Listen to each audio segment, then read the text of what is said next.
Deixa ele entrar, depois a gente entra na rádio igual para aí. Ai, fica sentada o.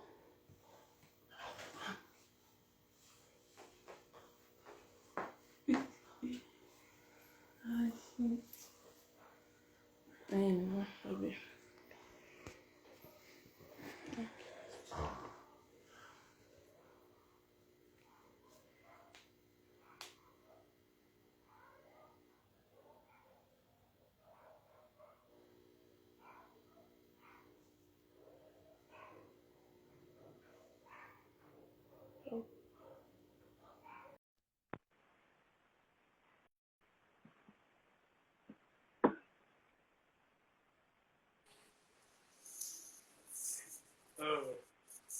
E aí, Bruno H?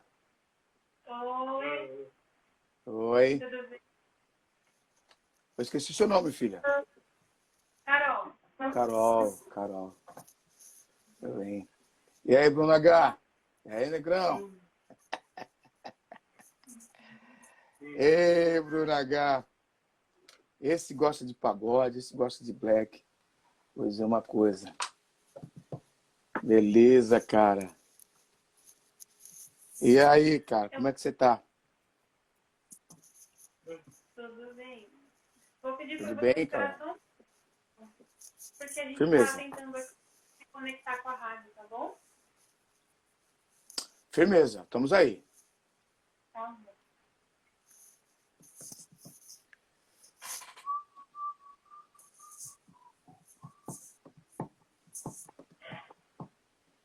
É isso daí. Nossa, Você também tá aí, Bruno? Presta atenção, presta atenção. Aí, ó.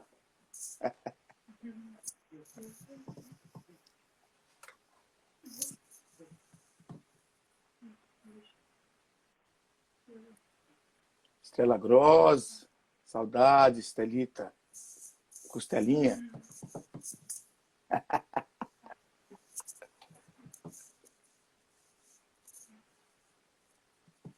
então tá, a gente teve um problema técnico aqui com a rádio, que aí a gente faz a gravação, né?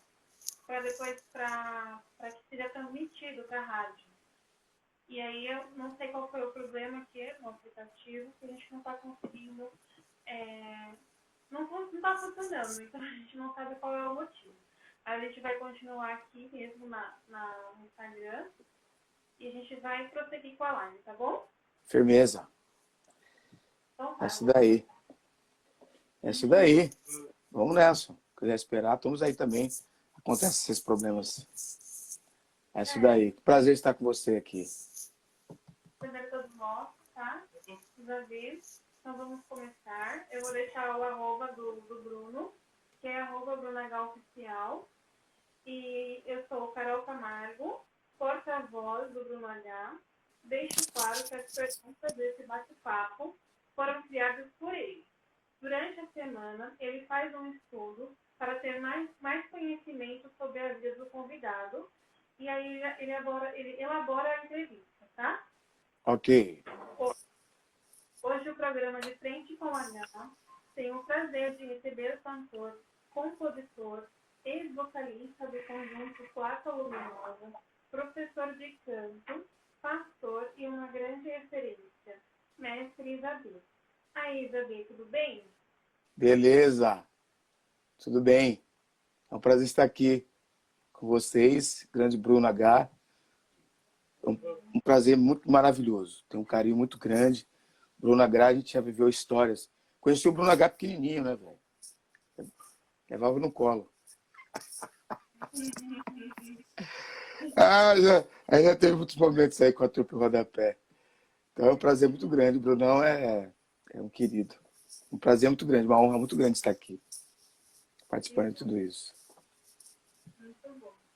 Pessoal que está assistindo de Frente com H pelo Instagram, abaixo tem um aviãozinho. Clicando nele, vocês poderão convidar seus amigos para assistir esse programa e fazer subir os coraçõezinhos. Isso é muito importante porque o Instagram entende que os assuntos abordados no programa são importantes e passo a mandar o convite para outras pessoas. Então, nós vamos para a primeira pergunta, tá? Ok. Quem é o Isaías Batista de Souza? Bem, Isaías Batista de Souza é o nome de batismo, né, que eu tenho, dado pelos meus pais. Foi uma coisa muito interessante, porque o meu pai queria que o meu nome fosse Salomão. Se liga, Bruno. Minha mãe queria que o meu nome fosse... A dona Juscelina queria que o meu nome fosse Isaac. Não, Zacarias. Aí os dois discutiram, eu falava, fechou, o nome dele vai ser Isaías. E aí muitas pessoas não sabem aqui, até vou explicar. O nome Isabê, na verdade, é um apelido, é um nome artístico, né? Que veio de um nome carinhoso dado pelos meus amigos da música na década de 90, quando eu tocava lá no Bela Vista, e eles começaram a abreviar o Isaías com Batista, né? Ô, Isabelias, Isaías Batista, tal. Isabelia, fala, negócio de Isabelias não rola, velho, para. Ô, Isabel, não sei o quê. Começaram a zoar comigo, depois abreviaram, Isabê. Aí entrou dentro de um disco, de uma coletânea que nós fizemos, o Bexiga, e quando eu entrei no Placa Luminosa em 95, eles me perguntaram o meu nome artístico. Eu falei, eu não tenho, o pessoal fala de Isaías. Eu falei, mas como é que o pessoal te chama lá no Bexiga? Eu falei, Isabê, já ficou. Isabê, aí depois eu coloquei o Hzinho, né? Já tem o Bruno H? Eu também tenho Isabê com H. Aí eu coloquei Isabê com H para não ficar esquisita a escrita. O acento circunflexo, alguns escrevem o acento circunflexo. E o Isabê ficou muito forte, de um nome muito carinhoso, dado pelos meus alunos, meus queridos amigos. Ficou um nome muito planificado, né? No cenário. Aí já fiquei no Placa Luminosa com Isabê. Quando eu voltou, Isabê, acabou. Tem mais jeito aí. Isaías Batista de Souza. Né? É isso daí. Isaías. Vamos cair no universo da música. A música preta, ou black music, também conhecida como música afro-brasileira no Brasil e música afro-americana nos Estados Unidos. É um termo usado a todos os gêneros musicais que emergiram ou foram influenciados pela cultura de descendentes africanos. Como você vê a importância da black music? Boa pergunta, Bruno. Boa pergunta aí, que é a intermediação da Carol. É o seguinte, a black music é música negra, ou música preta, né? Preta music. Alguns falam negro, também não tem problema. Eu sei que esse negro tem outra conotação hoje, e para dar mais afirmação, falam de música preta. Vamos lá, o que é a música preta mundial? A gente inclui aí a música que foi invadir o mundo inteiro, né? Que foram movimentos de afirmação musical dado pelos os irmãos afro lá nos Estados Unidos, e que introduziram o spirituals, introduziram o gospel, né, das igrejas negras, e introduziram o jazz, o rhythm and blues, a soul music, que é a junção do rhythm and blues com o gospel. E isso ficou depois como música temática nos movimentos civis dos negros dos Estados Unidos, né? Do Martin Luther King, sobre a qual eu gosto muito, e do movimento do Martin Luther King, aí depois do Black Panthers, depois as grandes gravadoras, né? Que trabalhavam com música negra na América, né? Música preta na América, começaram a utilizar músicas de afirmação. E essas canções, esse estilo, invadiu a todos os afrodescendentes do mundo inteiro. E não deixou de ser diferente no Brasil, né? Na década de 70, aqui nós tivemos aí o movimento dos grandes bailes, né? O movimento club, movimento de afirmação negra para dançar, mas, sobretudo, para ter uma vestimenta, um jeito de ser, uma beleza que foi importada. Importada não, foi o jovem preto brasileiro, ele precisou de uma afirmação estética que não tinha até tão antes. Não tínhamos.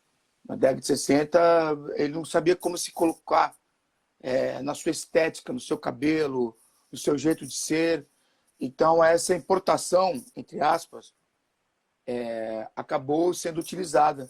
Então, você vê na década de 70 as barbearias, né? Os cabeleireiros, os cabelo afro, os laquês, aquele sapato plataforma, né? A dança da soul music, aquela dança do funk soul do James Brown, e aí o movimento Black Hill, os bailes lá do Rio de Janeiro, aqui de São Paulo, da Chic Show. E aí que foi interessante que foi colocado músicas brasileiras, né, nesses bailes de afirmação, o samba, principalmente de São Paulo, né? O samba, o swing, que deram o nome de samba rock, né, a dança de salão. Então, e a importância é muito grande, porque alguns falam que naquela época que era uma colonização, né? Ah, não, isso aí na época os jornais assim alternativos falavam que isso aí era uma espécie de uma colonização dada. Teve muita contra-reação a isso. Que o negro brasileiro tinha que se colocar no lugar dele, ele tinha que estar mais no samba. E a pessoa o afrodescendente brasileiro urbano, ele precisa de uma afirmação diferente, urbana. E o rock é uma coisa que, embora viesse dos negros, mas não foi colocado isso.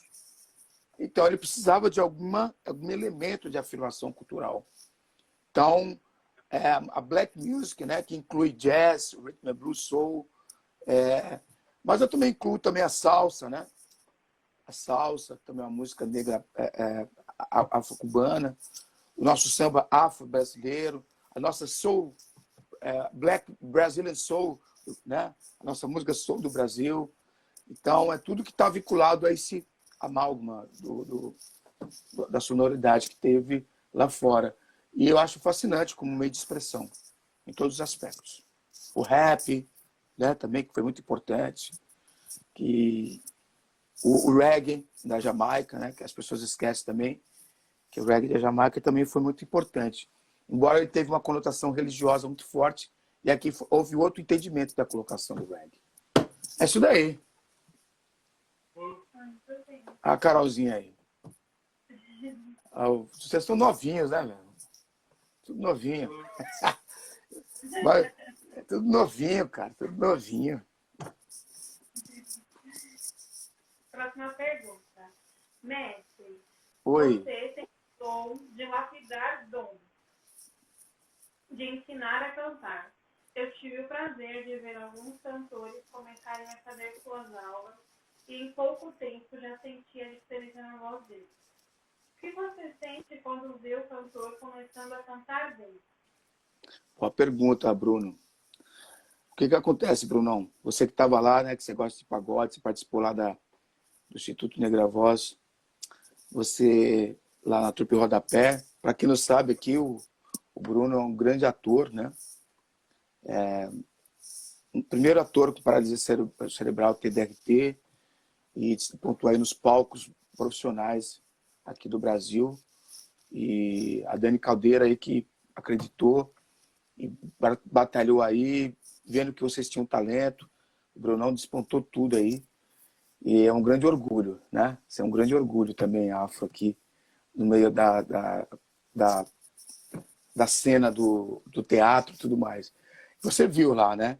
O que acontece? Eu fico muito feliz, Bruno, porque o que acontece? O Senhor Deus me colocou nesse momento para ter essa função de professor, justamente para formar cantores não só no aspecto técnico, né? Porque o cantor você não analisa só a questão técnica, você analisa outros fatores, o conceito. Então eu tive o privilégio, aliás, tenho o privilégio de ter entre meus alunos toda a turma do samba, né, do pagode, né? Muita gente do pagode. E eu acabei formando alguns cantores, mas também tive que passar algumas coisas, algumas consciências que você nota que alguns desses cantores tinham um complexo de inferioridade muito grande. Muito grande. Então não tinha autoestima. Então a autoestima foi dada e depois a confiança e o aprendizado, né? Eu fiquei muito orgulhoso de ver vários cantores assim se despontando. Eu vi como chegou na minha aula e depois como se tornaram grandes cantores. e essa confiança, né? Essa vontade. E eu fiquei muito feliz, muito orgulhoso, porque demonstra que a questão do samba, né, ainda tem muitos problemas. Aqui em São Paulo, por exemplo, na década de 70, qualquer reunião de sambistas, assim, normal, ainda impunha uma lei muito horrível, né, a lei da vadiagem, uma lei, aliás, racista, e onde batiam em muitos músicos, tomavam os instrumentos. No Rio de Janeiro também teve, mas acabou antes. Mas aqui em São Paulo teve muito tempo. Até a década de 70 ali, tocar samba era coisa de maloqueiro, né? Então, e essa coisa de você se sentir inferior. Os músicos de blues dos Estados Unidos, na década de 30, muitos tocavam por comida e bebida, porque eles se sentiam inferiorizados. Não tinham coragem de afirmar o quanto que eles cobrariam. E a mesma coisa aconteceu com muitos aqui do samba. Então, eles não são desacreditados. Então, acreditar que você você canta um gênero de música maravilhoso, que é o samba, e que você tem condições de se despontar como cantor, interagindo com esse ritmo, em termos técnicos, para mim, acho que foi uma das maiores realizações que eu tive, né? As maiores realizações que eu tive da aula e ver esses alunos desapontando, assim, ficando despontado na parte da sua performance. É isso daí. Para quem não sabe, você foi o professor do cantor Tiaguinho, quando ele entrou no grupo Exalta Samba. Como foi que o Tiaguinho chegou? E qual foi o seu trabalho com ele? Ah, sim, o Tiaguinho, né? O Thiago. O Thiago foi mandado a princípio, porque ele teve aula com o meu grande irmão, brother, Robson Nascimento, e que era professor de canto na época, e tinha uma escola, e onde o Périx também fez aula. Mas acho que o Robson fechou a escola, né? Teve que fechar a escola, e ele teve que abandonar o lado do professor dele, que ele estava voltado para a parte do pastorado. E aí ele me indicou, e aí o Fábio, né? Se não me engano é Fábio Fausto, não sei. Era o manager dele, entrou em contato comigo para que eu pudesse dar aula para ele, porque ele precisava aprimorar bastante a voz dele lá no Exalta Samba. Aí ele me deu até um auxílio. Olha, o Thiago é uma pessoa muito querida, no entanto, ele é muito fraquinho, ele não tem desempenho no palco, ele tem dificuldade para cantar, ele desafina muito, ele não tem presença. Então, ele precisa melhorar, senão não sei se ele vai participar desse DVD que vai ter agora. Não, esse disco, desculpe, não é o DVD não, o disco de estúdio. Aí acho que eu teve 4 ou 5 meses para preparar o Thiaguinho. Eu falei, Thiaguinho, se você não melhorar, aí você tá fora do Exalta Samba, cara. Aí ele ficou assim, ficou emocionado, que era o sonho de criança dele cantar no Exalta. E aí nós fizemos um trabalho fantástico. E o Thiago é um exemplo de persistência, né? O Thiago é um exemplo de foco. E ele focou, ele acreditou, e ele foi muito disciplinado, né? O Thiago, ele fez os exercícios regularmente, treinou a música que ele ia cantar. É impossível entender o que eu fiz. Então ele treinou as técnicas, treinou o vibrato, treinou tudo, cara. E uma coisa muito interessante que ele queria escutar muito disso de rhythm and blues em português. Eu falei, ó, o Brasil não tem tanto. Tem o Edmota, o Tim Maia. Eu falei, não, mas tem outros, Abi, que eu já conheço. Aí eu passei para ele, aí ele comprou um monte de discos da Black Gospel, né? Da Black Gospel. E ele escutava direto para entender como é que era o processo, porque ele sempre gostou de R&B, Thiaguinho, né? E ele queria implantar isso mais do que nunca no pagode. E depois o Thiaguinho também teve aula de palco, né? Do meu amigo lá, o Jefferson Filó. Na época dele não estava dando aula. E ele teve uma orientação também do Jefferson Filó, que orientou a postura dele de palco. Quanto é importante para o cantor treinar isso. O Thiaguinho treinou muito.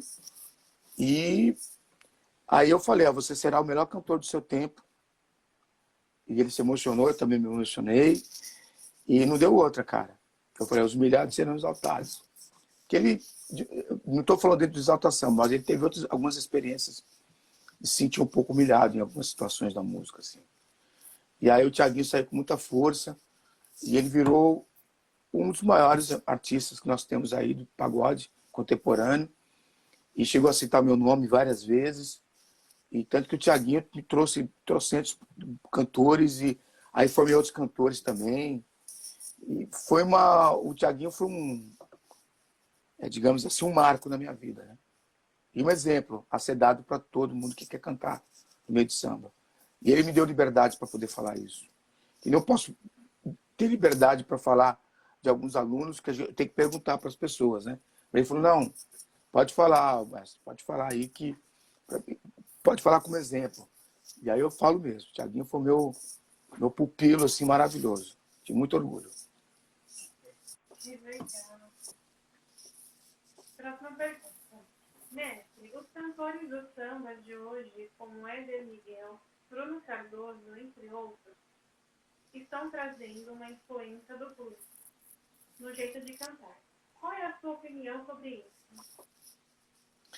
Eu acho fantástico, porque, na verdade, o Thiaguinho, que acabamos de falar agora, o meu querido amigo Éder Miguel também, os maiores cantores também de samba, o Bruno Cardoso, né? O Bruno Cardoso não, o Bruno do Sorriso, né? Se é Cardoso. Acho que é Bruno Cardoso, não sei. O Bruno do Sorriso e tantos outros cantores maravilhosos também, o próprio Péricles, o próprio... Olha, daria até problema de não citar tantos aqui. Mas, assim, existe em São Paulo uma influência muito grande. Eu vou falar de São Paulo, tá? São Paulo foi um lugar que teve um movimento diferente no ambiente do samba, do pagode. Então, o pagode ele não foi envolvido só pelo pagode. Os jovens envolvidos com a influência do pagode, eles sempre gostaram de black music, eles sempre curtiram os bailes, sempre gostavam de escutar charme, R&B, no clube da cidade. Então, eles queriam colocar essa influência no canto, porque eles sempre tiveram isso. Porque, a princípio, o Partido Alto é um tipo de voz oriundo daquele jeito do fundo do quintal, né? Que é Partido Alto, né? Mais seco. Então, eles deram uma mais malemolência. É que eu falo para todo mundo, quem começou isso foi o Belo, né? O Belo foi o divisor de água. O Belo, quando ele começou a cantar com um jeito mais doce, e ele falou para mim que ele tinha influência do charme, né?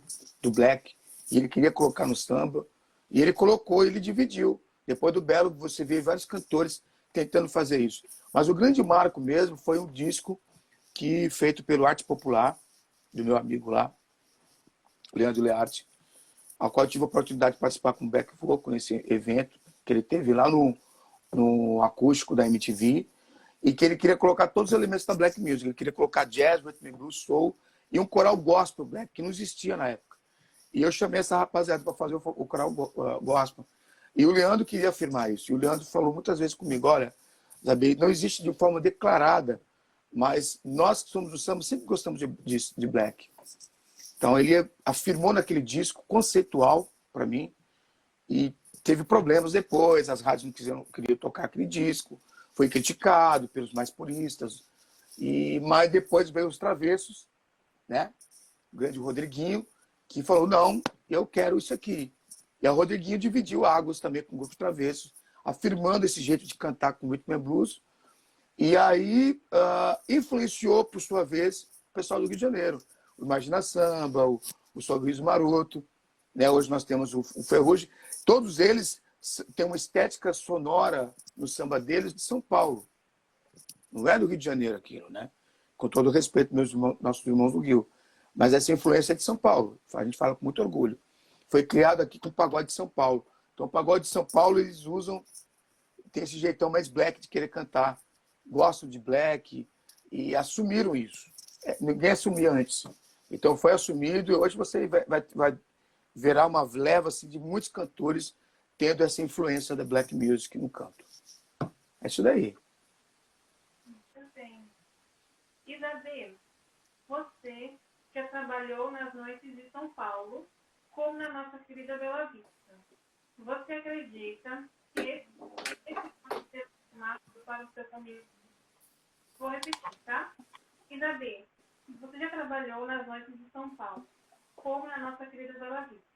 Você acredita que esse pode ser um chamado para o caminho errado? E você já ouviu esse erro? É um chamado o quê, Carolzinha? Chamado para o caminho errado. Olha, o que eu vou dizer, eu ter cantado na noite, como profissão, olhando de um aspecto muito positivo, me deu suporte, né, para me tornar quem eu sou hoje. Então, eu aprendi muito cantando na noite, como músico da noite. Eu acabei montando repertórios variados. Agora, dando importância à sua pergunta, é assim, quem canta na noite, músico que canta, todo músico tem uma sensibilidade, né? Todo artista tem uma sensibilidade. Então, quando a pessoa não tem uma alma bem segura das coisas, ele pode ter problemas. Então, às vezes, os músicos acabam se envolvendo com coisas que não é bacana. Como foi meu caso, por exemplo. Na época, por conta da minha voz, né, e também da minha tristeza de alguns aspectos, eu me envolvi com a bebida. Não me prejudicou na parte profissional, mas eu bebi muito. E encontrei alguns amigos meus na época também que eram envolvidos com drogas e tudo. Então, porque a gente não seguraram a cabeça. Não tiveram uma pessoa ali para dar uma orientação. Porque quem trabalha com arte precisa ter um mentor para orientar essas pessoas, para ter uma cabeça legal, para não entrar dentro de vibes de consciência alterada química, bebida e drogas e afins. Então, esse foi o lado negativo, mas meu lado positivo foi minha desenvoltura em alegrar as pessoas com um bom repertório, vários tipos de música da MPB.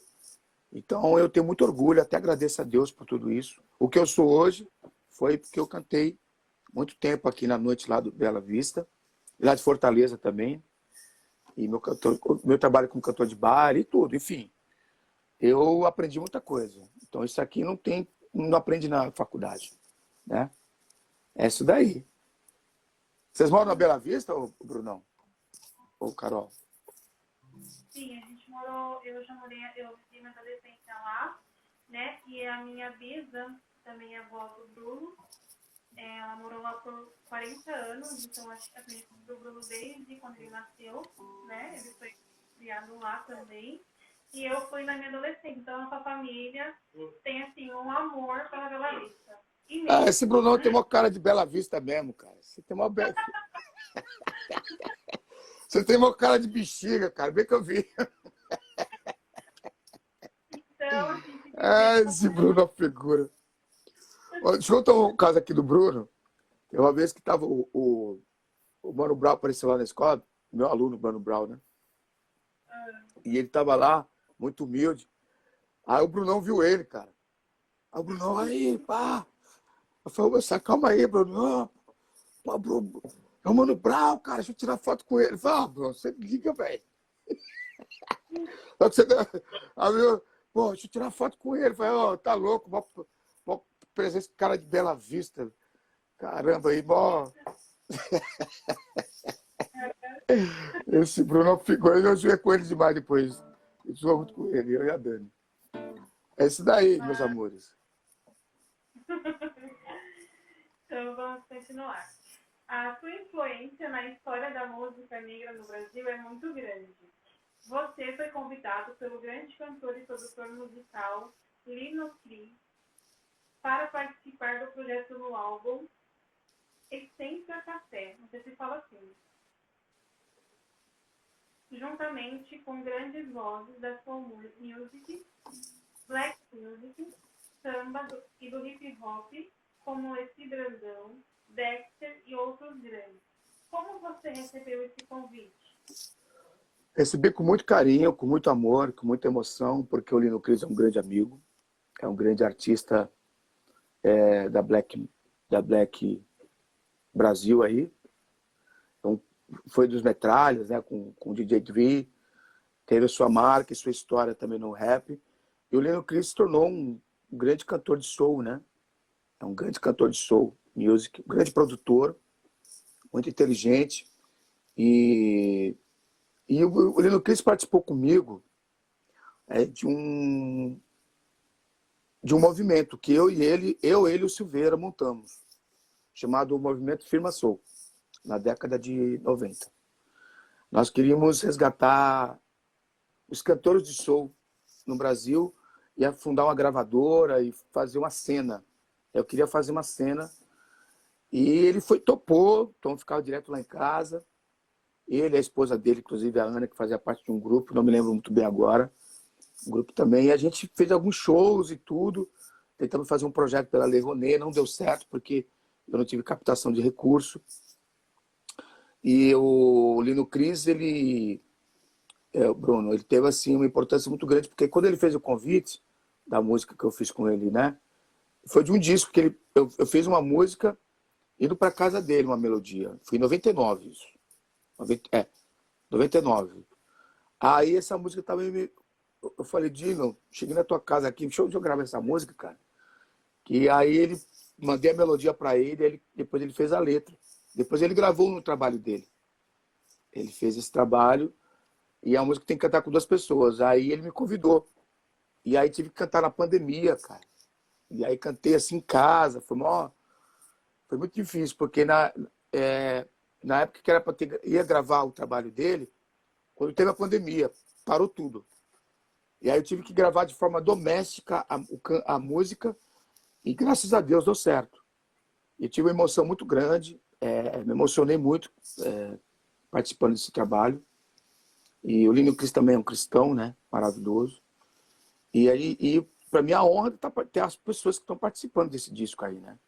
Sônia Santos, Dom Beto e tantos ícones aí. Vai ser gravado em LP. Pela primeira vez eu vou ter o meu disco, minha voz em LP.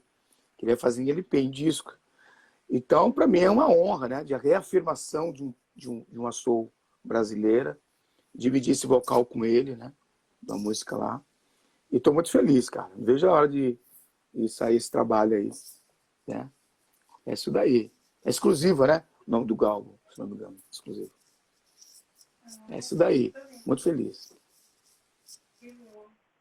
Você é um compositor de muito sucesso. Suas músicas estão nas vozes de outros cantores. Na hora de compor uma música, o que você sente? Você poderia cantar para nós algumas de suas composições que o público não sabe que são suas? Tá bom. Eu já cheguei a mandar algumas músicas para alguns artistas, porque compor, assim, no meu caso, para quem é compositor sabe disso. O compositor, para ele trabalhar, ele precisa ter um dia para fazer isso. Né?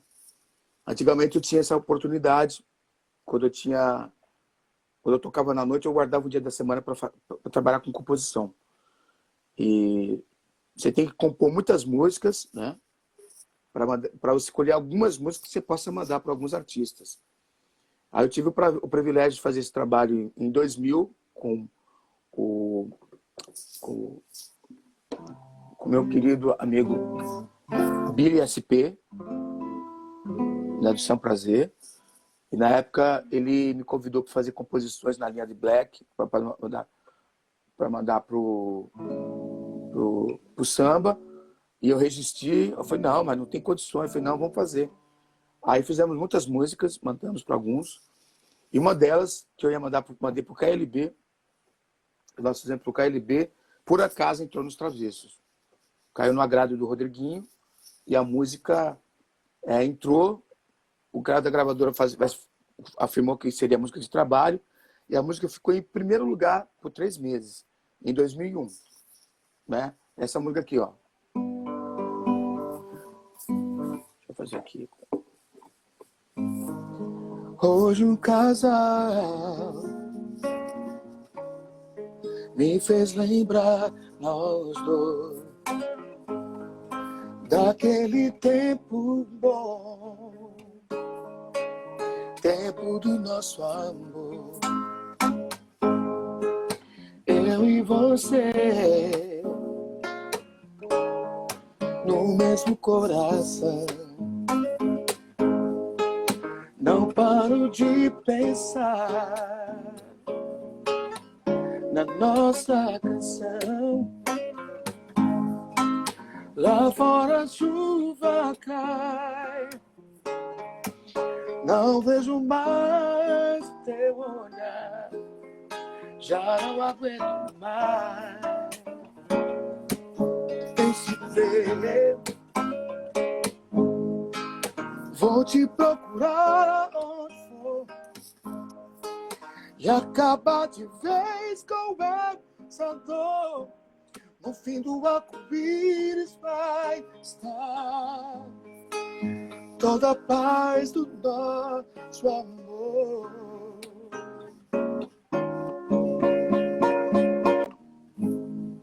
Isso daí.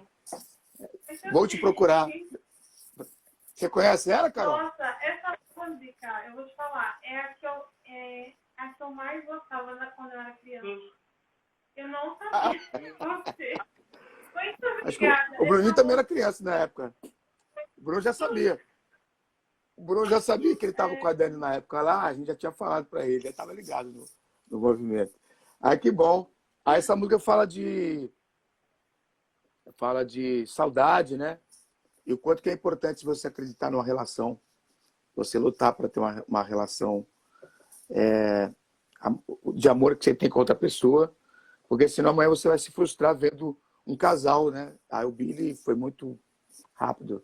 Aí outra música de sucesso que eu tive foi a que eu fiz com o Valtinho Jota, meu amigo Valtinho Jota, e que nós fizemos uma música para mandar para um cara do Fama, o Cazé. Não deu certo ele cantar essa música, porque a gravadora cancelou o projeto. E aí o Valtinho mandou pro Jeito Moleque. Os caras do Jeito Moleque gravaram. E não ia ser a música de trabalho também. Mas no ao vivo, ele cantou e ele não entrou na música, né? Que a música a música é aqui, ó.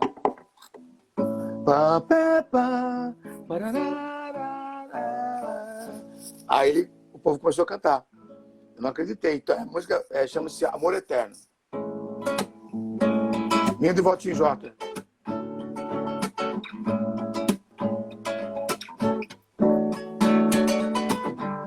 Sabe o meu coração, guardo tanto de amor. É um fruto do que você negou. Você pode, e o que der é só teu. Pensa a Deus que você apareceu. Tive um sonho ruim, vi você me deixar. Tava meio sem jeito de falar. Que bom poder desabafar. Teu amor me mudou, fez o homem que eu sou. Sabe dar tudo que eu quero. Você me trouxe a paz, pode amor nunca mais. Quero amor eterno. Gravado pelo Jeito Moleque. Muito sucesso. E teve uma versão também internacional, né? Do Christian Castro, chamado Tu Amor Me Cambiou. Tu Amor Me Cambiou. Tocou na América Latina essa música também. E que fala também do amor eterno, porque a gente queria fazer uma resposta da música do... Eu sei que vou chamar do Vinícius de Moraes, que é lindíssima a música. Mas o Vinícius fala assim, mas é que seja eterno quanto dure. Eu falo, não. A gente tem que pensar que o amor, ele tem que acreditar que o amor ele é infinito. Aí o Valtinho falou que a necessidade que nós temos que o amor seja infinito é quando você acorda e você vê que a pessoa está do lado. Né? Ela não morreu. Muito lindo. Aí foi muito sucesso essa música também. E é isso aí. Essas duas foram as duas músicas realmente que estouraram mesmo no mercado. Aí tive algumas músicas periféricas que tocou em alguns grupos, mas não teve tanto respaldo, né? Acho que Deus só permitiu essas duas mesmo. Eu falei, tá tudo certo também. Fiquei muito feliz. É isso daí. Então, vamos para a próxima pergunta. Tem a mesma idade que o Bruno, né, o Carol? Eu? É. Não, Coisa... Bruno é mais velho. Eu tenho 27. Eu... O Bruno tem 31. Ah, tá mó tiozinho esse cara aí, mano. Tá mó tiozinho. Ah, nada, vocês estão muito novinhos. Se não aparenta a idade, imagina. Novos dos novos. É. Então vamos para a próxima pergunta. Como você chegou no conjunto Placa Luminosa? O Placa Luminosa, eu fui o terceiro vocalista, né? O primeiro vocalista foi o Gessé, né? Quem não conhece aquela música. Se o veleiro me detonar. Depois ele virou um cantor de MPB, ele saiu do Placa. Aí depois entrou o William, que deu a voz de sucesso no grupo, né? Te procuro. E tantas outras canções com a voz do William. Aí o William saiu em 95 e aí eu fui chamado para ser participante do grupo como cantor. Eu fiquei no lugar do William. Aí gravamos um disco chamado Ponto de Partida. Disco esse que não teve tanto... Fez um sucesso pequeno para a época.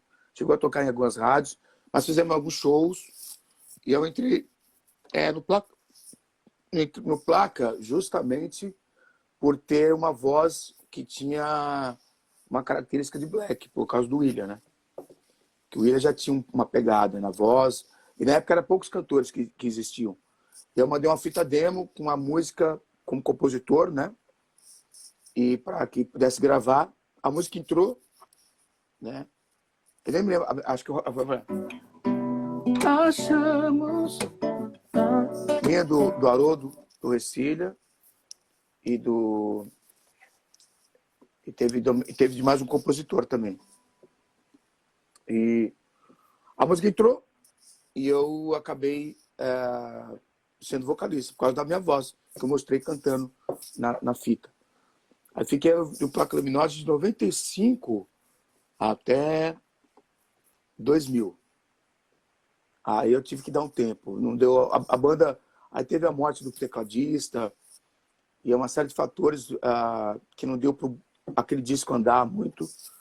Mas eu tive um prazer muito grande, né? Porque aprendi muito com eles e viajamos, fizemos alguns trabalhos assim e aprendi muito. A Placa Luminosa foi uma banda de apoio de muitos artistas, né? Do Tim Maia, do Renato Grosso, tocou com o César Camargo e Mariano. Então, é um grupo muito lendário, assim. Entrei lá para aprender com eles também. Hoje são grandes amigos meus, né? O Riba e o Ari Nascimento. E o William voltou agora, né? O grande William, que eu admiro muito também. Ele voltou, o Placa agora está fazendo alguns trabalhos de revival, assim. E eles voltaram. Mas eu fiquei muito feliz e muito honrado de ter sido vocalista. Que o disco que eu gravei era um disco que tinha uma pegada de soul, né? Então eu fiquei muito feliz.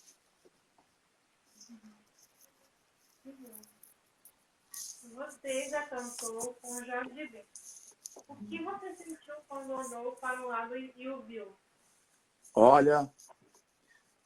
Então, a Placa Luminosa participou de uma coletânea do disco do Jorge Benjor chamado Música para Tocar no Elevador, da década de 90.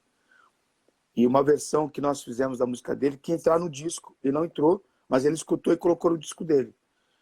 E aí ele foi lançar o disco lá no Programa Livre e chamou o Placa para participar. E eu não acreditei, porque eu estava diante de um artista que eu toquei todas as músicas dele na noite, né? Eu sabia muitas canções do Jorge Benjor e cantei muito E aí, quando eu fui lá no programa aquele dia, eu falei para ele, ó, estou realizando hoje um projeto na minha vida, que é cantar com você, cara. Cantei todas as suas músicas na noite e aprendi a batida. Ele falou, você tá brincando? É mesmo? Poxa vida. Ó, vamos tirar uma onda hoje? Tocou uma onda. Não. Tira o script. Vamos fazer uma festa. Aí quem vê essa gravação, que tá aí na internet, no YouTube, né, Isabel Placa Luminosa, vocês vão ver lá atrás no meu canal. Vocês vão ver esse momento muito importante. Eu dancei com ele, fizemos um improviso, porque não estava no script do disco. E realizei um sonho, né? Porque quando eu tocava o Jorge Benjol, então fazia as músicas, tocava as músicas dele, entendeu? Eu ficava imaginando que um dia eu ia cantar com ele. Eu falei, um dia eu vou cantar com ele. Falei isso lá em Fortaleza. E cantei. Então, para mim, foi um momento muito importante, assim, um marco na minha vida. Ter cantado com ele foi um momento muito mágico. Assim. Eu fiquei muito feliz e agradeci até a Deus, porque toda a arte vem de Deus, né, do Senhor. Então, eu ter tido a oportunidade de cantar com ele fosse um presente, assim, cara. Consegui cantar com um cara que eu aprendi a tocar violão, a divisão, a swing, tudo. Samba rock, que eu toquei muito na noite, samba rock, né? Essas coisas. Então, eu fiquei muito feliz, muito realizado. A Rafael Herculano aqui. Meu grande parceiro. Esse aqui, Rafael Herculano, é um grande amigo meu, parceiro de música. E nós moramos juntos aqui, muita história. Ele sabe tudo do Cassiano, vai participar de um documentário sobre a vida do Cassiano. E nós nos conhecemos por conta do Cassiano. E o Cassiano virou um ponto assim, virou a minha chave, né? Eu vou até quebrar um pouco o protocolo da pergunta de vocês. Eu morava em Fortaleza e retornei para São Paulo em 92, com o intuito de conhecer o Cassiano e tentar gravar disco de soul music, mas eu queria conhecer o Cassiano. Aí eu conheci o Cassiano, fui assistir o show dele, e depois do show dele não fui mais a mesma pessoa. Aí eu falava de Cassiano direto lá no Bexiga, aí que encontro esse cara chamado Rafael Herculano, que falou assim, não, eu sou lá de Garanhuns e tal, estou aqui em São Paulo, qual o cara que você mais gosta? De Cassiano. Ele quase caiu da cadeira. Eu falei, você tá brincando, velho? Você gosta do... Você tá... Eu sou louco, eu vim por causa do Cassiano. Eu também vim por causa do Cassiano. Então a gente ficou muito amigo, moramos numa república. E aí, discos. E hoje o Rafael Herculano é um dos maiores, digamos assim, um curador de informação do Cassiano, né? Que vai participar desse documentário, brevemente aí que vai sair. E ele hoje é um dos caras que mais entende, foi, acho que, o último amigo do Cassiano, assim, que o Cassiano teve. E também foi outro... A gente também ganhou... A gente também teve a oportunidade de, digamos, satisfazer também o desejo do nosso coração, de conhecer o Cassiano. Né? Então, os grandes ícones, assim, da Soul Music. É isso daí. Quebrei o protocolo aqui um pouco. Obrigada, Rafael, por estar presente também. Muito obrigada. Então, vamos para a próxima pergunta. Como você vê o atual momento da música do Brasil?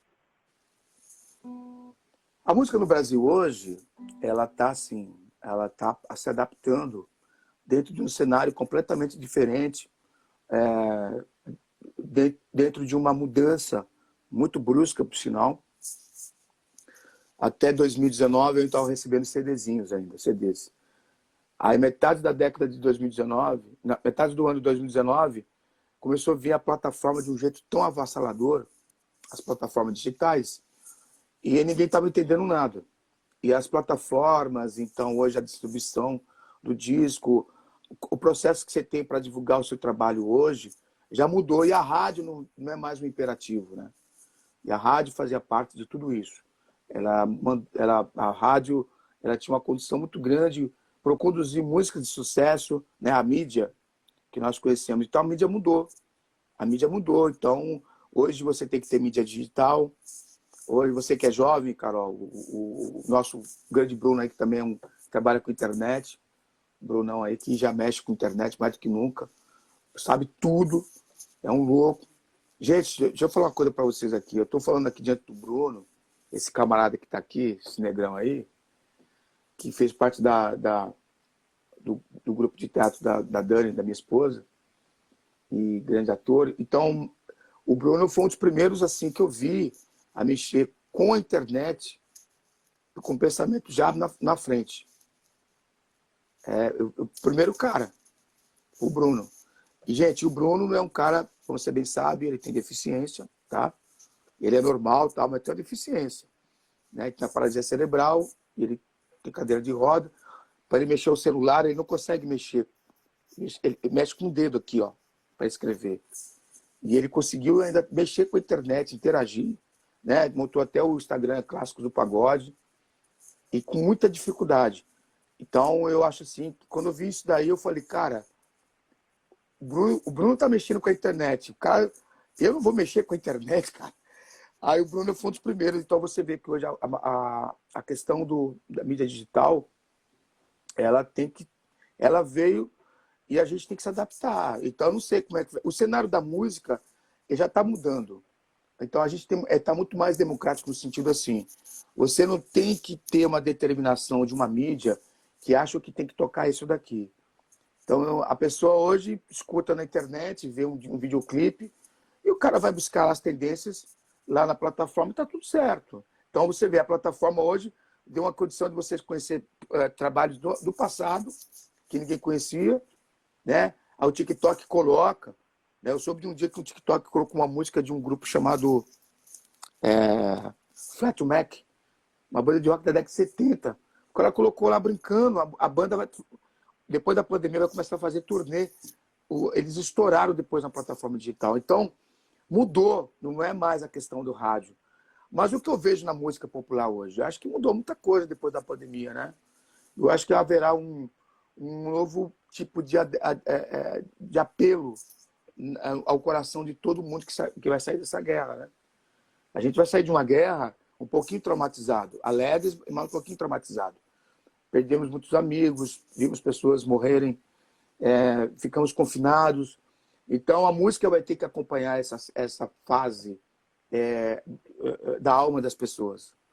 Então, se a música não acompanhar, ela vai dançar, porque não é só o entretenimento rasteiro, né? Existe o entretenimento rasteirão assim, teve o funk, aquela coisa toda, mas eu não sei se isso aí vai ficar muito tempo, as pessoas estão muito sensíveis. Então, acho que o cenário da música está em transição para mim. Eu acho... me falaram que o pagode ficou em quinto lugar, porque teve uma enquete aí das plataformas digitais, mas eu acho que o trap tem em primeiro lugar, mas o pagode de samba vai muito bem, obrigado. Eu acho que todo mundo vai ter que repensar. O trap está em primeiro lugar, né? O trap.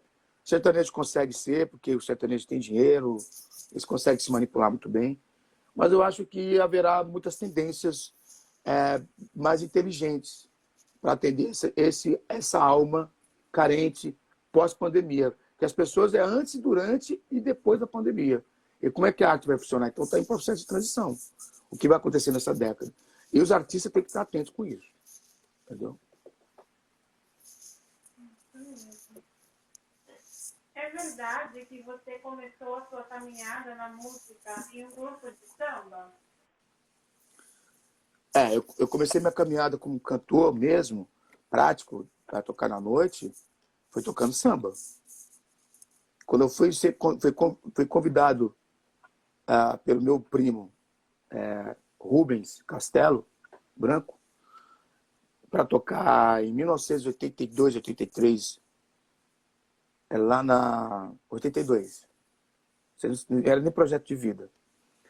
E lá na Praça Cosmorama, ali no Vila Maria, que eu sou de lá, né? E era para tocar com Carlinhos, e era cego de um olho, Carlinhos, né? Um preto, parecia o Ray Charles, assim, e é cego de um olho, tinha o sorriso do Bruno, assim, muito legal. E eu fiquei no lugar do pai dele. O pai dele morreu, aí eu fui ser tocar com ele, e ele só tocava sambas antigos. Aí tocava...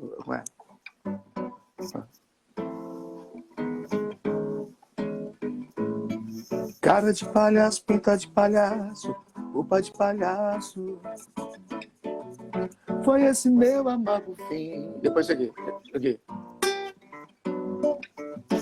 Ó, Tonico, vou lhe pedir um favor. Samba lá no tempo do Bumba. Nem eu conhecia. Mas aí a gente começou a tocar samba rock. Ele tocava uma timba e um pandeiro e uma timba do lado. Aí tocamos um outro samba rock no Chopão Tota. Cantávamos 2h30, 3 horas. E comíamos um pão com queijo e um suco com água lá. Depois de muito tempo nós encontramos o Tota. Eu encontrei o Tota. Eu já estava no Placa, né? Ele estava no Luiz Tarandache, com um grande empresário. Aí eu falei, o Tota tá com o Luiz Tarandache e tal. Então, se liga, é o seguinte. Aí, então, esse cara me explorava lá, cara. Me dava um sanduíche. Aí eu falei, não é verdade não. Eu falei, é verdade sim, cara. Brincadeiras à parte. Eu comecei tocando samba e toquei samba rock, né? Depois eu toquei no grupo Seresta Moderna. Depois eu fui cantor do grupo Esquadrão de Samba. Que, por coincidência, hoje o Carlinhos faz parte desse grupo. Que tocou comigo muito tempo atrás. Eu não conheço nenhum cara do Esquadrão de Samba atual. Então eu cheguei a tocar assim muito, não profissionalmente, a gente se ensaiava. Tocava numa lanchonete lá da Celso Garcia. E ia tocar cavaco no grupo e tal. E aí depois eu fui embora para Fortaleza. Eu tive que ir embora para Fortaleza. Mas é engraçado que eu comecei tocando samba, né? Eu toquei MPB, eu só tocava samba. Jorge Ben, tocava tudo que você possa pensar de samba rock, assim.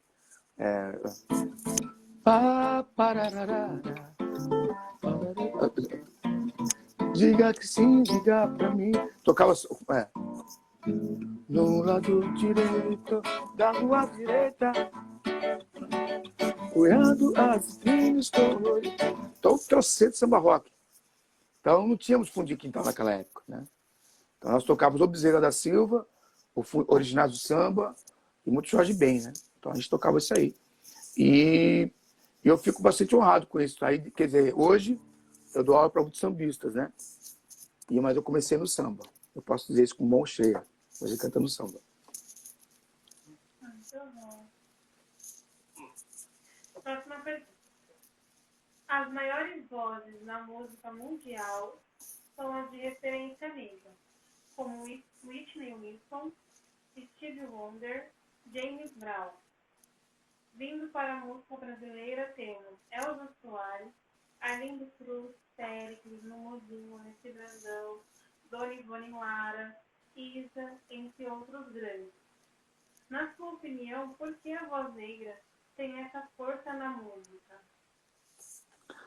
Olha, Brunão, acho o seguinte, que a música negra, a voz negra tem essa força na música porque carrega o lamento, né? Eu acho que o lamento, ele trabalha esse impacto no ouvido das pessoas, né? Você falou da Elza Soares, um dos maiores cantores de todos os tempos, um grande cantor de samba jazz, samba gafieira, mas também tem a musicalidade, né? Tem o timbre da voz, né? A caixa de ressonância, né? Do afro, a caixa de ressonância é privilegiada, o ritmo e a força, a visceralidade. Então isso, eu sempre, quando eu montei o Instituto Negra Voz, foi por causa disso, porque a música, para mim, ela começou quando a África entrou. Antes da África, quando a África não tinha entrado, a música não era nada. Ela ficava ali na Europa, mas a música popular ela começou a ter respaldo quando entrou a África. E o canto negro, eu vou resumir para vocês o que um cantor de soul music que foi lá no Instituto Negra Voz falou para mim, o Ray Thomas. Ele falou assim, ó, eu canto soul, rhythm and blues, porque eu sou americano e canto blues, mas eu canto de samba e canto salsa também. Eu falei assim, embora eu não saiba ainda, mas eu já canto. Porque eu sei que na hora que eu cantar, eu vou estar me identificado com a negritude, com o pan-africanismo, né?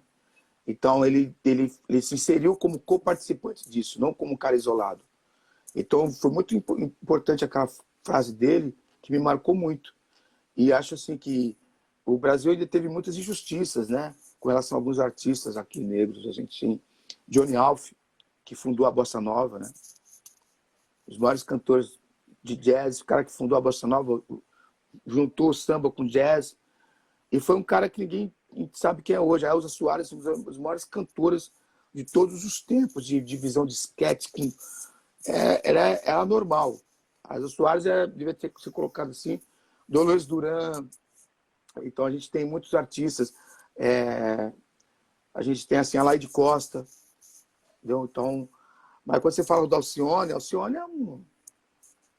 cantava jazz na noite. A Alcione cantava, é dos maiores cantores que nós temos ainda aqui, né? E já foi embora o nosso Emílio Santiago também. Então, porque traz a visceralidade, traz a alma e traz também alguns valores musicais muito importantes, né? Então, a música popular foi antes e depois da entrada do negro nela. Ou do preto, falando de jeito mais firme ainda. É isso daí. Próxima pergunta. Sua filha... Agostinho dos Santos, João Alexandre. Olha o João Alexandre aqui, ó. A grande Agostinho dos Santos também, que foi um dos maiores cantores. O João Alexandre aqui, que entrou, um dos maiores violonistas e cantores de MPB cristã aí, cantor de MPB. Para mim, eu considero aí na linha evolutiva do João Bosco, do Oricaíbe. Ele está falando aqui Agostinho dos Santos, exatamente Agostinho dos Santos, que foi um dos maiores cantores de todos os tempos, também que tinha um jeito de cantar igual não, já tinha aquela linha como é que fala? Do Nat King Cole, né? Balada triste que me faz pensar. Tá muita gente maravilhosa, né? Valeu, João! Boa. Muito mesmo. Próxima pergunta. Cassiano, com certeza, né, Arthur? Pode falar. Sua filha, Gabi, nome artístico, Valit, está fazendo o seu próprio caminho na música. Aí, mestre, filha de peixe, peixinho é? Ela é muito chata, é uma baixinha, muito invocada. Deixa ela. É minha filha, né? Minha filha, Gabi Warlet. A minha filha sempre se manifestou pelo gosto com a música, né? E eu e minha esposa sempre a incentivamos para isso. E, independente dela seguir a carreira ou não, mas ela quer seguir a carreira. Hoje, a minha filha é dentro do circuito fechado, né? Ela é uma das campeã de beatbox, né?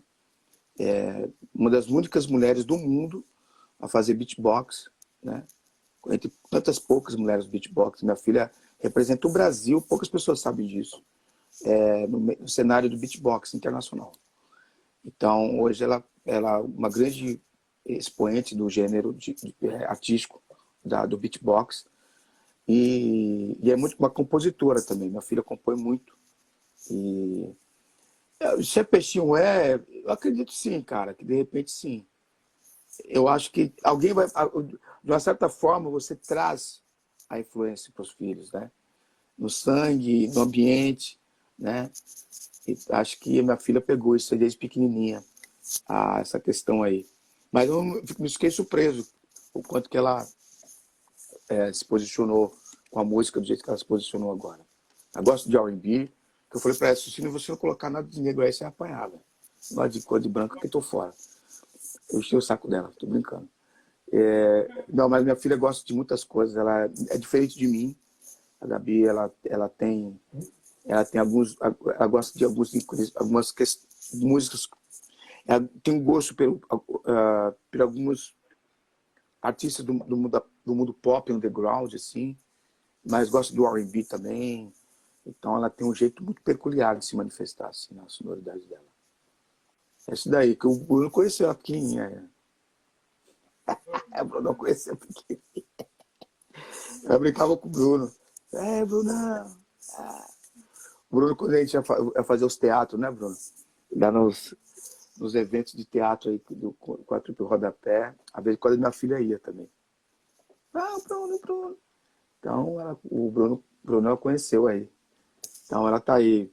E ela pretende ir firme com o trabalho. A Gabi Warlett. Eu falo pra ela, pena que você é baixinha, cara. Você é muito pequenininha, cara. Não sei com que você puxou, cara.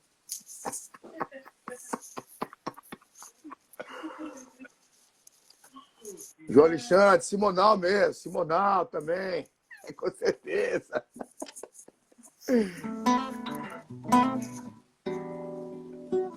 O Arthur, aquele DVD que eu te dei é desse João Alexandre aqui que entrou, viu? Esse camarada aí. Entre em contato com esse camarada aí. Aquele DVD que eu te dei lá. Pode fazer a pergunta agora. Outra pergunta, Brunão. Brunão, Carol. Qual é a importância da música gospel hoje no atual momento? Já que estamos falando sobre música gospel, cante para nós sua música, quero recomeçar. Vamos lá. Primeiro que o termo de música gospel é um termo até que o João Alexandre me ensinou muito na época. Me falou. É um termo mercadológico, né? No Brasil. A gente acaba usando porque não tem jeito. Eu gosto de falar de música cristã hoje. Mas vamos lá. A importância da música gospel, mercadologicamente, ela teve uma importância muito grande no Brasil na questão cultural, que pouco se reconhece, porque independente da questão religiosa, né, que as pessoas falam, ela contribuiu grandemente para a questão vocal, né? Eu acho que quando apareceu no cenário dos programas de reality shows os cantores de igreja, né, isso fez com que as pessoas entendessem que havia cantores. E fora também as vendagens que tiveram esses artistas, né? Sustentaram muitas gravadoras antes de vir e sustenta até hoje. Então, assim, tem uma importância muito grande, porque o Brasil é cristão. E o cara não é crente, mas a avó dele é, entendeu? Ele não é cristão, mas a avó dele é da Assembleia de Deus. Ele não é evangélico, mas a tia dele é, o irmão dele é. Então, não tem como ele não escutar. Ele não sendo ou não, ele escuta e sabe das canções que existem, né? E a música... Para mim, tem dois tipos de música cristã, a vertical e a horizontal, né? A vertical...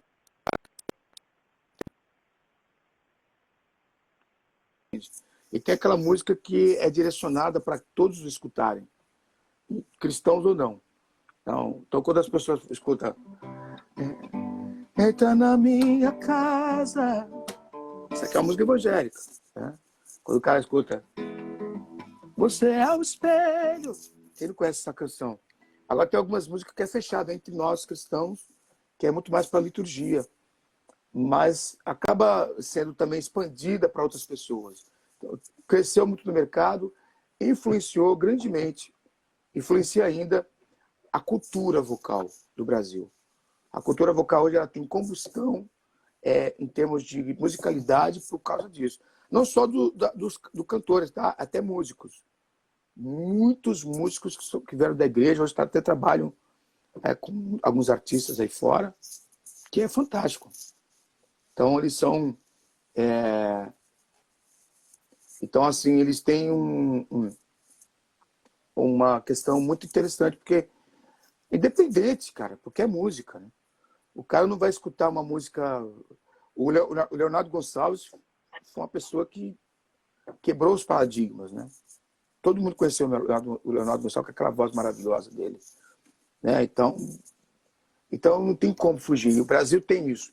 O Brasil não tem como os Estados Unidos, né? Que lá a música gospel, né? Que veio da Igreja Negra, que fundou depois a Soul Music, ela tem uma fundamentação cultural muito mais arraigada do que aqui, né? Agora aqui está se tornando, né? Se tornou, mas ela contribuiu muito para a cultura do Brasil, em termos da parte vocal, musical, assim. Opa!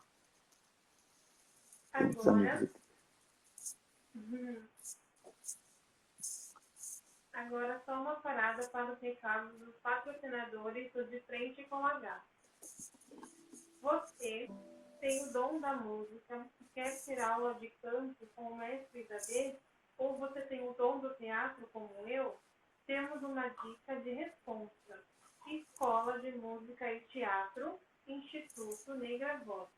Lá tem aulas online, é só entrar em contato pelas redes sociais. Vem fazer parte da família Índio. Eu já faço parte. Mestre Isabê e Dani Caldeira. Sem palavras. Obrigada. Mestre, chegou alguma coisa aí nessa semana? Queremos agradecer a marca Pretensão, que presenteou o nosso convidado com um lindo Aqui, ó. cordão de moletom. Aqui, ó. Presta atenção. Aqui, ó. Ah, maravilhoso. Esse moletom aqui, ó. De verdade, eu amei esse moletom. Não sai do meu corpo agora. Viu? Presta atenção. De verdade mesmo, sem onda. Eu falei até pra eles, ó. Eu gostei mesmo, viu, cara? Eu gostei mesmo. Vocês estão de parabéns pelo trabalho, esse moletom aqui. Ele cai bastante bem no corpo, né? Ele é bem adequado, assim. Presta atenção. Então, para as pessoas conhecerem melhor, né? O Instagram da marca é @pretensão, sem o se liga, né? Aí, 20221. Na bio, tem um contato de WhatsApp para você entrar em contato, né? O nome da representante é Rosana. Seja muito bem-vinda no De Frente com H. Então, vocês já conheceram, que bom que você gostou do moletom. Agora a gente vai entrar em outros assuntos, tá? Pode falar, filha. Janeiro de 2001. Você teve uma mudança radical na sua vida. Entregou a sua vida para Deus. Hoje estamos falando com o novo Isabê? Sim, porque eu voltei aliás, eu conheci a Jesus Cristo, né? Num momento muito difícil da minha vida e dentro de um ambiente de black, assim. Lá na Igreja Pedra Viva, eu fui chamado para participar de todo aquele... E teve um grandes eventos, assim, eu acabei me entregando para Jesus e fui entender quem era Jesus, né? E depois eu e minha esposa nos formamos muito bem na estrada com Cristo. E eu posso dizer que eu sou novo, sim. Eu acho que a questão do cristianismo, até vi esses dias um filósofo chamado Clóvis Barros. O cara, aqueles filósofos que fala de todos os tipos de filosofia dos niilistas. Ele falou, não, para mim o maior de todos foi... O cara não é cristão, assim. Agora, para mim de todos foi Jesus Cristo. Então, Jesus para mim foi uma mudança muito grande em termos da minha alma. De sentir que eu sou salvo, de sentir que eu tenho uma proteção constante, sentir que ele perdoou os meus pecados, né? E porque Deus nos deu uma consciência moral, e essa consciência moral que a gente tem, ela nos pesa. Então você precisa de perdão. E estar em Cristo, na estrada com Cristo, ensina você a amar o outro. Não por você mesmo, mas através da palavra, através das palavras de Jesus, através da Bíblia. Ensina a amar o próximo. Embora não sabemos amar o próximo, mas a gente acaba também amando a Deus. Então, estar em Cristo é entender em sentimento profundo o que é estar com Ele. Então, eu mudei muito. Eu era um cara que bebia muito, né? Eu não falava para ninguém, mas eu tinha muitas angústias. Eu tinha um vazio muito grande dentro do meu coração, existencial. E eu tive que assumir isso. Né? Tanto eu quanto a minha esposa. A gente teve que assumir que a gente não pode viver aqui por nada. Então, o Evangelho, né? O Evangelho do nosso Senhor Jesus Cristo me trouxe tudo isso. Né? Eu sempre falo hoje assim, fora do arquétipo igreja, ministério, evangeliquez, simplesmente seguir Jesus. Isso é o mais importante. Né? Então, Jesus foi e é ainda aquele que transforma almas perdidas. Que foi o meu caso. Muito bem. Algumas notícias da atualidade já estavam escritas na Bíblia. Já eram previstas há muito tempo. Vou direto a alguns exemplos. Filhos matando os pais, doenças que assolam o mundo e etc. Agora eu faço uma pergunta para você. Observando esse cenário todo, você acha que Jesus está voltando? Olha, Brunão e Carol, é o que acontece. A Bíblia é um livro que expõe revelações, né? Que já foram cumpridas. Não é um livro... É um livro descritivo e prescritivo. E é um livro, sobretudo, de profecias. Então, muitas profecias já foram cumpridas, né? A criação dos impérios, das civilizações, que houve lá no livro de Daniel. Mas no Mateus capítulo 24, Jesus fala de muitas coisas como sinais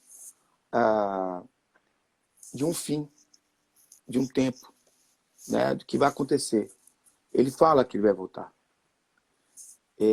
Então, tem muitos sinais que estão se cumprindo. Um deles é a questão climática, a questão, por exemplo, do esfriamento do amor. Ele falou, por praticar a iniquidade, o amor de muitos se esfriarão. Que são essas pessoas que estão esfriando? Muitas pessoas. Então, a psicopatia aumentou. Você vê que as doenças mentais aumentaram. Vocês podem perceber também os sinais da natureza, né? E tantas outras coisas que está mostrando realmente essa questão escatológica da volta de Jesus. E que a gente compreende pela revelação bíblica profética, né? E que tudo está se cumprindo. E que Jesus convida a todos a se arrependerem, a estar com Ele, para esse grande momento. Então, assim, quem é cristão sabe disso. Mas também quem não é cristão está percebendo. A questão se você vai ser um cristão ou não é o caso, porque a Bíblia não coloca assim que quem convence é um homem. A Bíblia diz que quem convence é o Espírito Santo. Então, não é um homem com toda a sua catequese, proselitismo. Não é isso. Cristianismo é um ato de decisão de você se tornar um cristão. E perceber, está tudo aí, está tudo se revelando, está tudo se mostrando claramente. Cada dia que passa eu me surpreendo mais quando eu leio a Bíblia e vejo as coisas acontecerem. Então, vocês estão vendo agora a China, os meteorologistas estão assim, sem entender o que está acontecendo. A China está debaixo d'água, a Alemanha... E a gente vê esse frio que teve em São Paulo, que eu nunca vi esse frio, de 3 graus, né? Esse negócio de 3 graus abaixo de zero lá no sul. Que é isso? Um calor que tem no Canadá e lá nos Estados Unidos com 49 graus. Sensação térmica de 50 graus. Então, estamos vendo mudanças climáticas, mudanças de vários fatores. Então está se cumprindo tudo. Então Jesus está voltando. Para aqueles que têm fé e para aqueles que creem na revelação da palavra de Deus. É isso daí. Próxima pergunta. A fé é uma arma contra o mal? Boa pergunta, Brunão. A fé é uma arma contra o mal, Bruno. Eu vou até falar a você, cara, Bruno. Eu acho que você é um grande exemplo, cara. Você é um exemplo de que um dos grandes exemplos para muitos. A gente sabe assim que se não fosse a sua fé, como é que você estaria hoje aí? Você está aí porque você é um exemplo de fé, cara. E eu sei que você também é cristão, então você sabe que a fé é importante. Então, há 2 tipos de fé. A fé convicta e diz que tem o fideísmo. Né? Fideísmo é um tipo de fé que não é fé, chama-se fideísmo.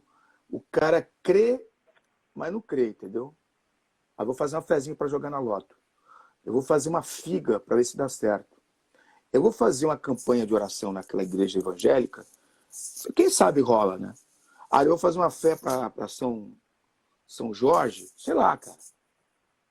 chama-se fideísmo, que é uma fé sem certeza. A fé mesmo de verdade é aquela que você tem certeza.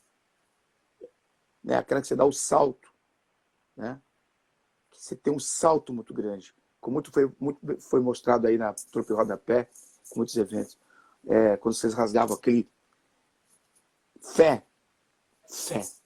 A fé é uma inteligência que não é humana, mas é uma percepção, é um tipo de sentido que os caras têm que falar, eu sei o que é certo. A Bíblia diz assim que Abraão se movimentou pela fé. Noé fez a arca pela fé. Muitos apóstolos morreram por Cristo pela fé. Por quê? Porque eles sabiam que aquilo era verdade. Então a fé é um grande mal, porque quando você está... O mundo, você busca significados para a sua vida. A gente busca significados o tempo inteiro. E a gente se frustra, porque a gente sempre cai na angústia.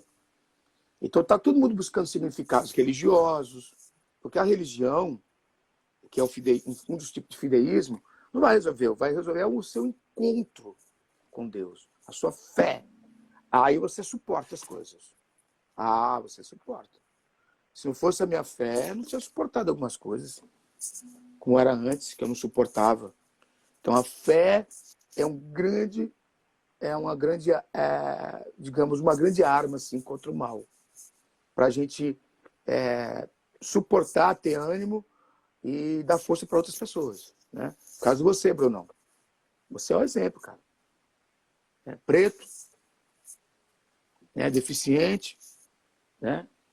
E hoje é um ator, né? Você é um primeiro ator, né? Ator de rodapé. Mas hoje você aqui na mídia, para poucas pessoas sabem, primeiro ator de paralisia cerebral com DRT, cara. Pô. E ainda consegue mexer na internet, consegue fazer um monte de coisa. Por causa da sua fé, cara. Eu sei que é por causa disso. Senão não adiantava. Senão não vai. Não é a força em você.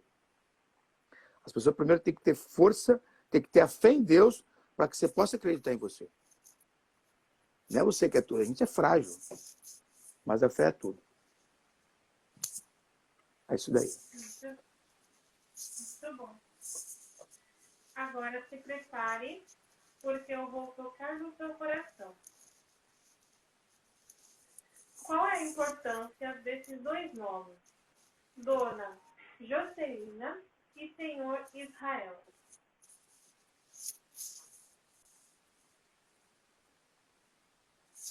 Falar deles aqui me emociona muito, hein? Agora você me pegou aí, Brunão. Você quer me matar aqui.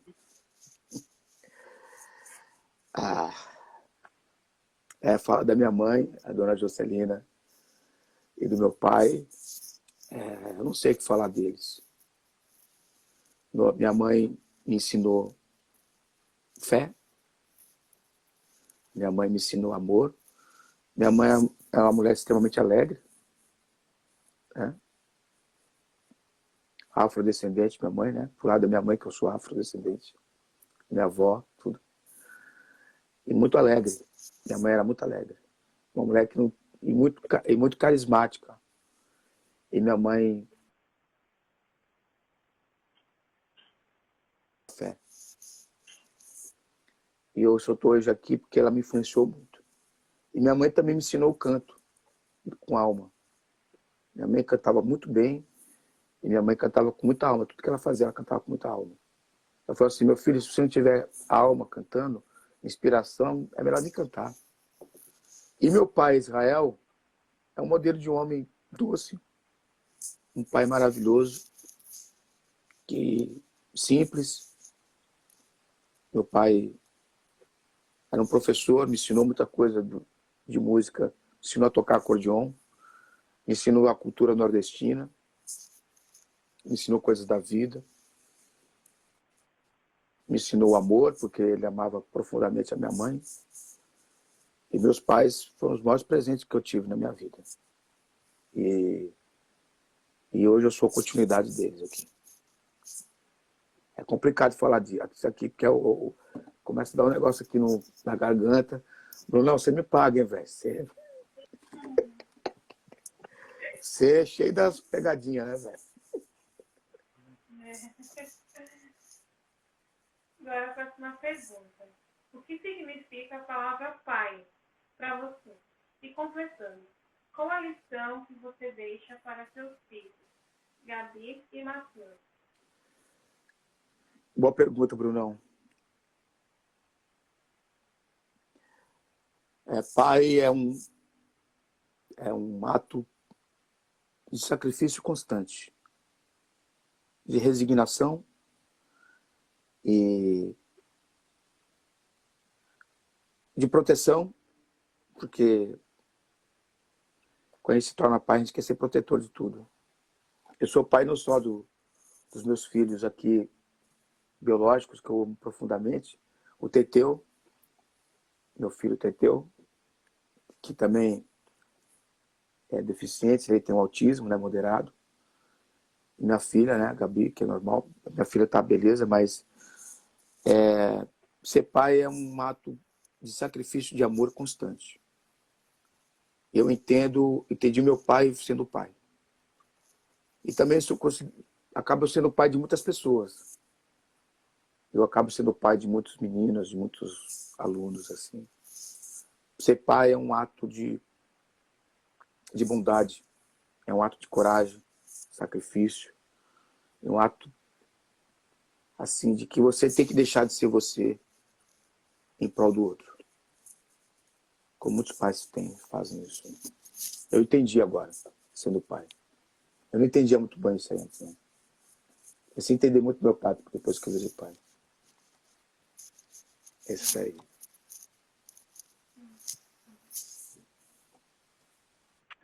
Você pode contar um momento da história da Gabi e um momento da história que tocou o seu coração?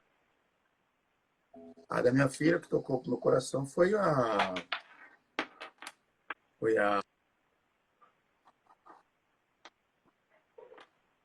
minha filha, sei quem ela é, né? Ela consegue ser uma menina que ama os pais, consegue ser obediente, assim, consegue entender. E minha filha, ela trouxe muitas alegrias, assim. A minha filha trazia muita felicidade para as pessoas quando era criança. E ela me trouxe muitas alegrias que eu não sei nem descrever para você, né? Meu filho, eu amo que dói também, é um amor que dói. Meu filho é um ato de amor constante. Meu filho é uma coisa muito profunda. Eu não consigo explicar, eu não consigo descrever isso aqui para vocês. Palavra não dá para descrever. Eu sempre falo assim, eu amo que dói, meus filhos. Eu amo que dói. A minha família, né? Minha esposa, a Dani, que é meu amor da minha vida.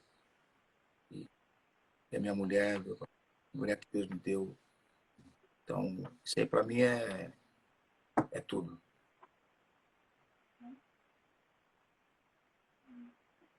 Muito bem.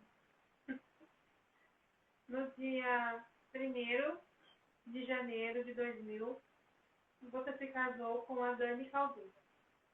Quem é a Dani na sua vida? Então. A Dani é. A Dani é um. Vou falar até poeticamente. A minha esposa é um sol. É uma coisa. E eu sou fã dela, que eu não consigo nem explicar como eu sou fã da minha esposa. Ela é a melhor esposa que eu pude ter na minha vida.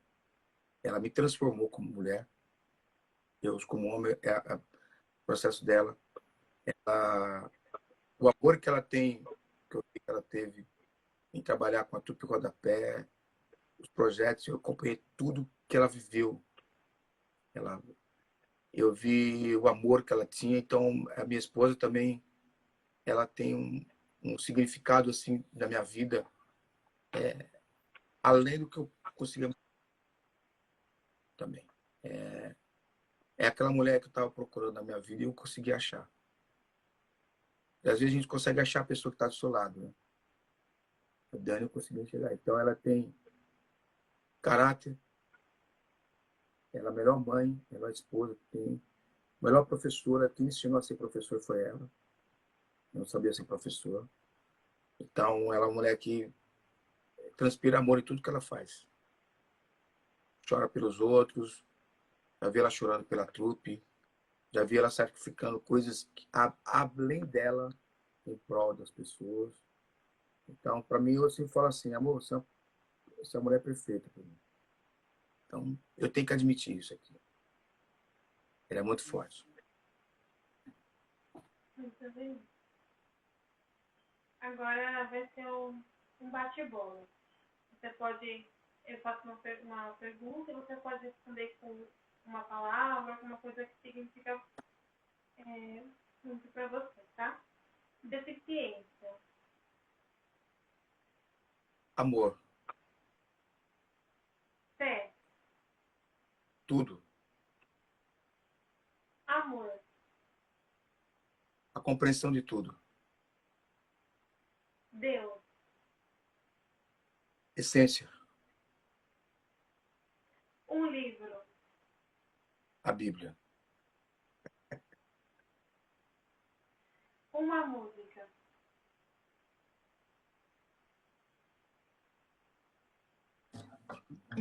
Queremos o teu nome engrandecer e agradecer-te por tua obra e nossa... Essa é a música da minha vida, essa canção. Grande é o Senhor e muito digno de louvores. Isso aqui é o louvor da minha vida. Preconceito é. Falta de respeito. Muito bem, Gabi. Então, a gente está encerrando. Eu vou ler aqui o texto, tá? Feito pelo Bruno. E esse foi o de frente com H. Hoje quero agradecer de forma especial. Primeiramente, quero agradecer a essa menina que está ao meu lado, dando voz para os meus pensamentos lindamente, Carol Camargo. Você é um presente de Deus para a minha vida. E você tem um olhar, o mesmo que eu tenho, com luz e sonhos.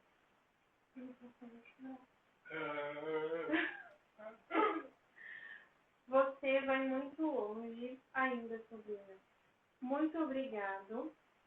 E atrás da câmera tem uma menina com uma grande responsabilidade de colocar o programa de frente com H no ar, e na rádio e no Instagram. Raíssa Letícia. Você é assim como a Carol. Vocês são os meus orgulhos. Eu quero agradecer à Rádio Web União e Luta pela oportunidade de realizar o programa e lembro que todas as quintas, toda quinta-feira, tem o programa Samba Eva do Cabral. Eu peço a vocês que me sigam nas minhas redes sociais, Facebook Bruno H, Instagram, Bruno H Oficial. E em agosto vou começar uma fase postando alguns conteúdos exclusivos para ajudar a consciência de vocês, juntamente com a empresa de marketing Tu Socializa e Dani Bandeira. Muito obrigado por acreditar no meu projeto. Mestre Gabi, sem palavras, você já sabe, você é uma grande referência para mim e quero agradecer por você aceitar o meu convite.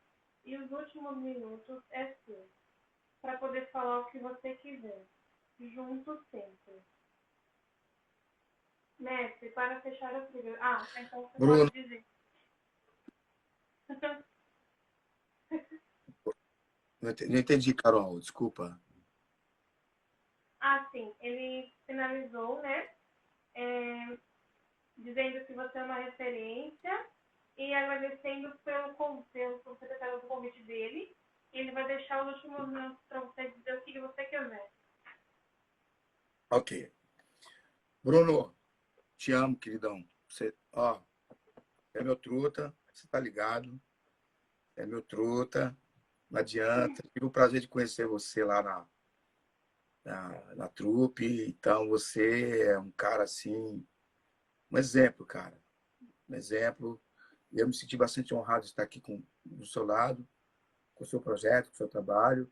E também do lado de você, Carol, muito obrigado. Você é a prima, você é a menina aí que veio para transmitir essas coisas. E a Carol iluminada, né? Tem um rosto lindo, um rosto iluminado. Dá de ser minha filha aí, maravilhosa. E muito obrigado a vocês dois, vocês são muito lindos, viu? E são aqueles primos maravilhosos que estão de lá, são a primão, os primão.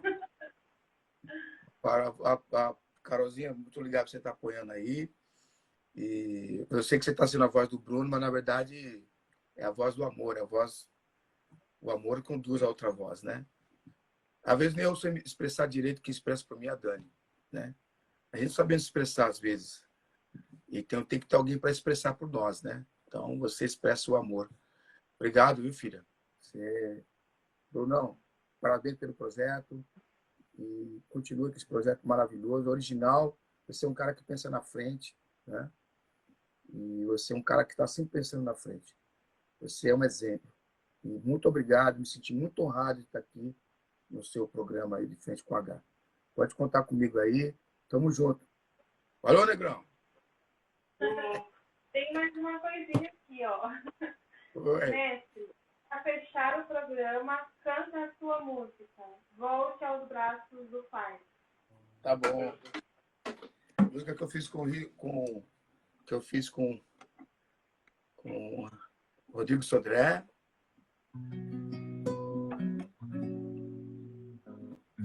Às vezes achamos que não.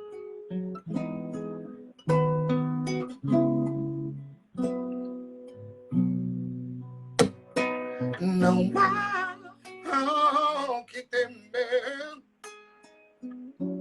contigo estou. Não se perturbe mais.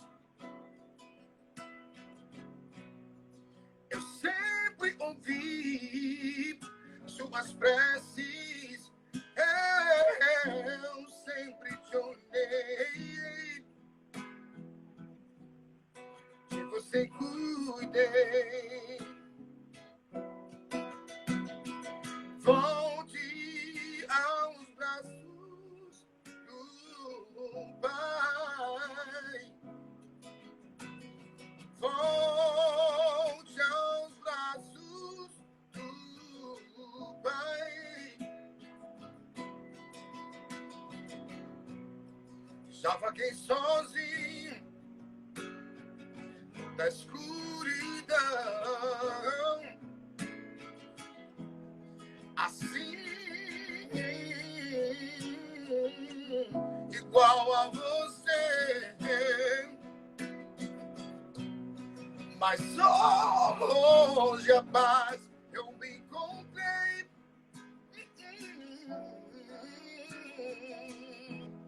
Sei também que você encontrará. Volte aos braços do Pai.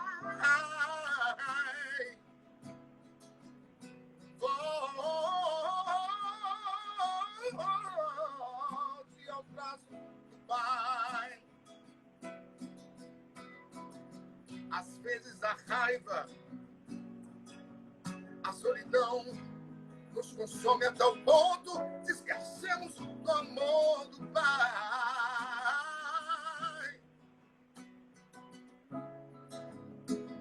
Então volte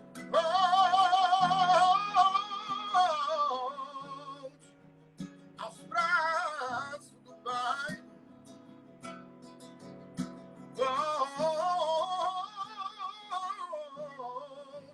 aos braços do Pai.